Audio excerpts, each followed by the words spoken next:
Olá, pessoal, tudo bem com vocês? Você já parou para pensar sobre os anjos? Já parou para pensar como surgiram, como foram criados os anjos e que eles fazem parte do imaginário religioso popular? Esse vídeo de hoje a gente vai falar um pouquinho mais sobre essa questão, porque, embora não seja um dos assuntos preferidos pela teologia, mas não deixa de ser um assunto com o qual a teologia se ocupa. Os anjos estão presentes em diversas culturas religiosas e diversas mitologias do passado, e até hoje esse assunto causa o seu fascínio, né? E por isso a gente resolveu gravar esse vídeo para comentar um pouco mais sobre essa questão dos anjos. Mas antes de eu falar sobre isso, eu tenho que lhe fazer um convite. Aqui no nosso canal, nós temos diversos cursos online para você assistir, para você aprender com profundidade e ainda pode ter certificado desses cursos. Basta você aderir ao plano de membros do canal e escolher o plano Café Master, que você paga uma quantia bem pequena por mês, ajuda o nosso trabalho e ainda tem acesso a diversos cursos. Tem cursos na área de teologia sistemática, de teologia bíblica, de história do cristianismo. Você vai gostar bastante, faça a sua adesão hoje mesmo. Bom, esse assunto dos anjos é sempre interessante a gente observar e devemos levar em consideração de que anjo, pelo menos como nós conhecemos hoje, não fazia parte do imaginário hebraico, pelo menos na sua originalidade. Quando o termo hebraico é usado para designar algum ser celestial, ele tem em mente um outro tipo de ser que não é o anjo como nós conhecemos hoje, né? Ou pelo menos como está no nosso imaginário. Isso é um desenvolvimento posterior. Então, na cultura hebraica, haviam os seres celestiais, os chamados Elohim, que eu inclusive expliquei um pouquinho mais sobre eles no vídeo que eu fiz sobre a pitonisa de Endor e Saul, naquele encontro em que ele evoca Samuel, né? E eu explico um pouco mais sobre que tipo de ser é aquele que aparece ali. Pela expressão da cultura hebraica da época, aquele ser e vários outros seres são chamados Elohims, que muitas vezes nós achamos que Elohim é um nome que se aplica apenas a Deus, mas não é sempre esse caso. Elohim é um termo aplicado também à divindade, mas também é aplicado para outros seres celestiais, como, por exemplo, uma pessoa depois que morre, né? Sua realidade pós-vida, e outros seres de origem celestial, né?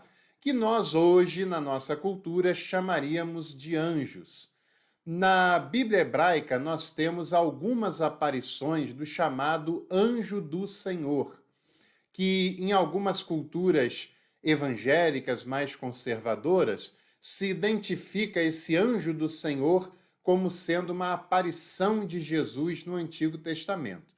Isso não tem absolutamente nada a ver, isso não vem ao caso e Jesus não está presente nos textos do Antigo Testamento pelo simples fato do Antigo Testamento não crer em Jesus, até porque ele vive séculos e séculos depois dos textos do Antigo Testamento, né? Mas essa é uma outra realidade.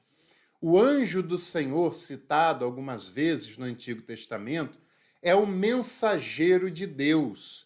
Deus tem os seus mensageiros e esses seres vêm à Terra para trazer a sua palavra, trazer o seu comunicado, fazer um meio de campo entre Deus e os seus escolhidos entre os homens aqui na Terra, porque aqui nós temos uma outra concepção bem interessante de ser abordada. Nessa cultura hebraica ainda não estão presentes os conceitos de onipotência e onisciência divina. Aquela cultura não enxergava Deus com esses atributos, que são atributos já da era cristã.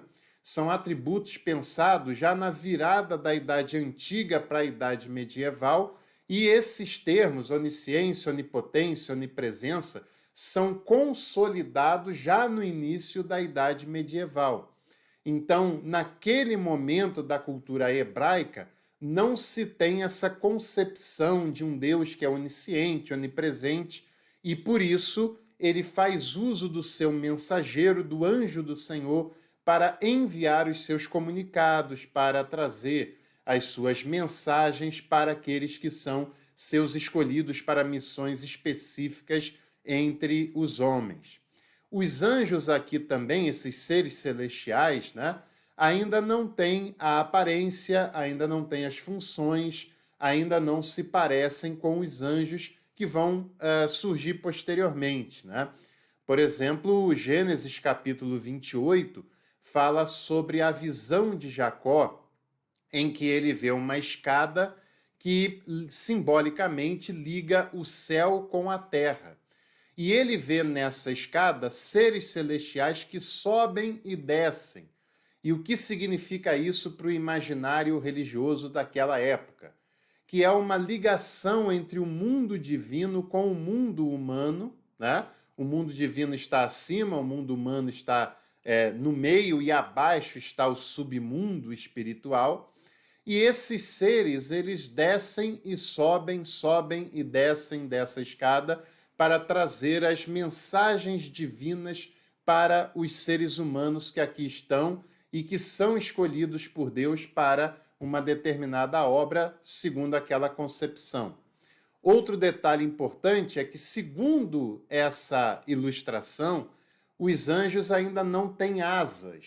Eles não são ainda seres alados, conforme está muito presente no nosso imaginário, né?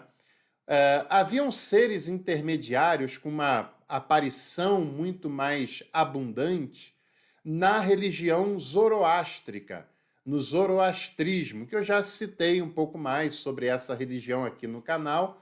Agora, se você quiser um vídeo específico sobre o zoroastrismo, é só você escrever aqui embaixo nos comentários a palavra zoroastrismo. Se a gente alcançar pelo menos 30 comentários, eu faço um vídeo falando sobre o zoroastrismo e o porquê que é tão importante a gente compreender essa religiosidade, porque ela tem influências diretas no judaísmo e também no cristianismo posterior, né? No zoroastrismo haviam duas divindades, uma divindade do bem e uma divindade do mal. E essas divindades elas eram muito transcendentes, e os seres intermediários, dentre eles destaca-se os anjos, né, que não são chamados assim nesse momento, vão aparecer com muita frequência. No exílio babilônico, a cultura hebraica, o surgimento do judaísmo naquele momento, absorve muitos elementos da cultura zoroástrica, dentre esses elementos, os tais seres intermediários. E aí, já no desenvolvimento da religião judaica, pós-exílio, nós já temos essa concepção de um Deus que é muito transcendente e desses seres intermediários aparecendo com mais frequência, ganhando relevância, né?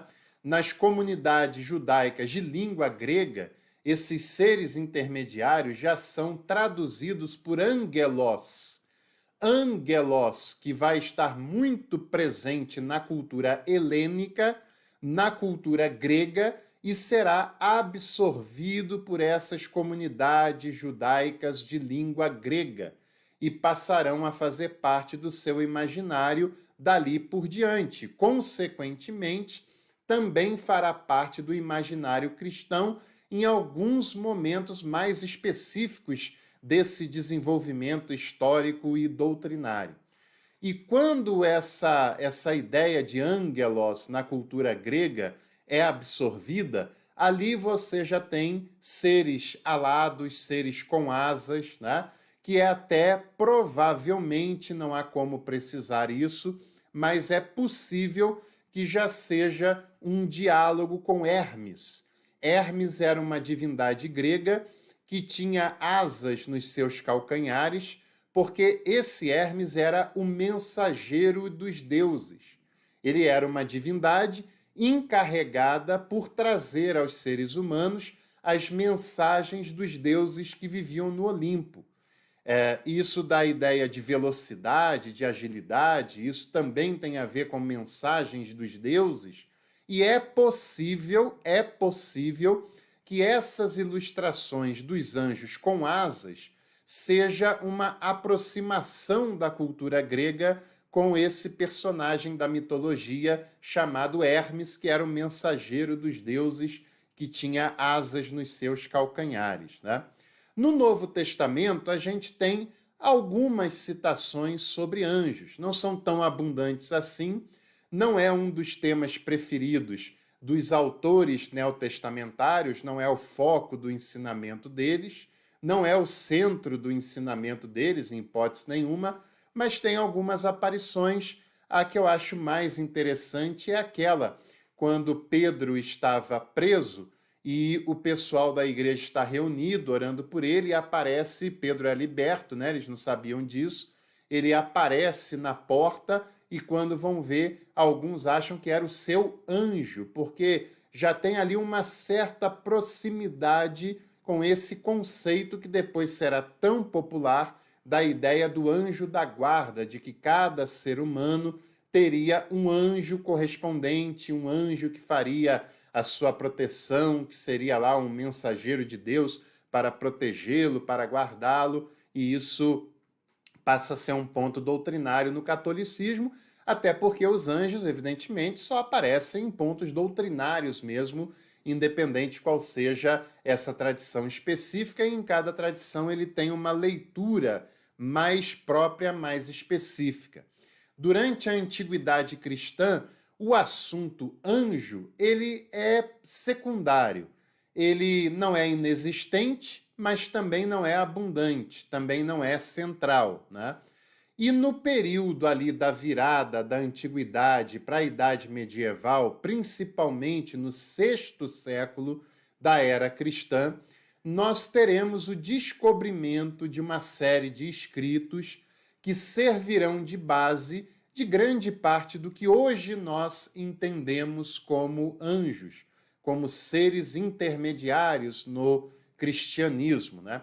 Quase tudo o que se sabe, o que se pensa sobre esse assunto, sobre o assunto de anjos no cristianismo, provém desses textos do século VI da era cristã, que são os chamados textos do Pseudo-Dionísio Areopagita. Você já ouviu falar no Pseudo-Dionísio Areopagita? Durante algum tempo se pensou que esse personagem seria o Dionísio citado lá no texto de Atos dos Apóstolos, que era um dos frequentadores do Areópago, né? Posteriormente, viu-se que era pouco provável de que se tratasse do mesmo personagem. E a partir de então, esses escritos passam a ser considerados do pseudo Dionísio Areopagita. Não se sabe exatamente quem era esse personagem, quem foi de fato esse escritor, e como em primeiro momento se pensou naquele Dionísio, amigo do apóstolo Paulo, e depois foi descartado, ficou consolidado como um pseudo Dionísio Areopagita. O texto em questão, que você encontra até numa rápida busca pelo próprio Google, é da hierarquia celeste, né? Esse texto encontrado entre o século VI e VII da era cristã tinha como título da hierarquia celestial, e o autor em questão pensou, refletiu e estruturou as hierarquias dos anjos e dos seres celestiais, e que serviu de base para quase tudo que nós pensamos sobre essa temática até os dias atuais. Nessa leitura, o autor pensa que quanto mais próximos de Deus estão esses seres, mais perto da perfeição eles estão. E quanto mais longe de Deus, mais próximos eles estão dos seres humanos, e mais distante eles estão da própria perfeição. É claro que esses seres, mesmo de mais baixa hierarquia, são superiores nesse texto aos seres humanos, né? Não são da mesma natureza que os seres humanos e nem são tão limitados quanto os humanos. Mas há uma hierarquia de poder e de graus de perfeição entre esses seres celestiais, conforme proposto pelo Pseudo Dionísio. Ele separa os seres celestiais em 9 categorias. Essas 9 categorias estão organizadas em 3 hierarquias diferentes, e dentro dessas hierarquias também há uma organização de hierarquia entre esses próprios seres. Essa ideia de hierarquia, e uma hierarquia tão piramidal assim, uma hierarquia tão vertical quanto nós podemos ver nesse texto da hierarquia celeste, é uma nítida herança da cultura grega, da cultura platônica principalmente, que enxerga a realidade sempre de modo hierárquico. E no Pseudo Dionísio nós temos os 3 mais perfeitos seres celestiais, ou as 3 categorias de seres mais perfeitas, que são, primeiro, os serafins. Esses lidam diretamente com Deus, abaixo deles os querubins e logo abaixo os tronos. Essa é a primeira e mais elevada hierarquia de seres celestes: serafins, querubins e tronos. A hierarquia intermediária, que nem está tão próxima de Deus, mas também não está tão próxima dos homens, é constituída de dominações, potestades e virtudes. E, por fim, nós temos a terceira e última hierarquia celeste, que são os seres mais próximos dos seres humanos. O primeiro, os principados, que teoricamente cuidam de regiões, né, onde moram seres humanos, os arcanjos e os anjos. Os anjos lidam diretamente, individualmente com os seres humanos, e os arcanjos recebem esse prefixo arque para mostrar que eles são anjos numa patente maior. É o mesmo princípio de bispado e arcebispado, de bispo e arcebispo. Aquele que tem o prefixo arque é um bispado maior do que o normal, uma diocese maior do que a normal e um bispo que cuida de uma diocese maior do que os outros bispos, né? Então você pode perceber por essa hierarquia que quanto mais próximos de Deus, mais perfeitos são esses seres. E quanto mais próximos dos seres humanos, menos perfeitos são esses seres celestiais. Até um tempo atrás, a angelologia era estudada na teologia sistemática, principalmente de linha mais conservadora.